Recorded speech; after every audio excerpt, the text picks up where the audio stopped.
ఏమంటారో నాకు నీకున్న ఇదిని, ఏమంటారో నువ్వు నేనైనదిని.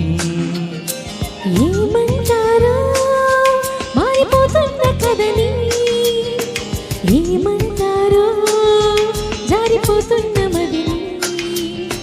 చూసి పెదవిని, మాట్లాడే కనులని, నవ్వి నరకని, కనిపించే శ్వాసని, ఇచ్చి పుచ్చుకున్న మనసుని ఇదాదా యదా విధ. మరి ఏమంటారో నాకు నీకున్న ఇదిని, ఏమంటారో నువ్వు నేనైనా